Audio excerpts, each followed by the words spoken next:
You ask Tiger to solve. This deals with linear equations with one unknown. The final result is x equals 9/8. Let's solve it step by step. Group all constants on the right side of the equation. Add 7/8 to both sides. Group like terms. Combine the fractions. Combine the numerators.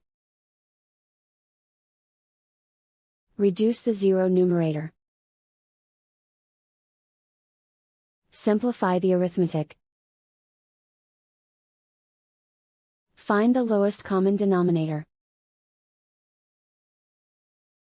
Multiply the denominators. Multiply the numerators. Combine the fractions. Combine the numerators. And so the final result is x equals 9/8.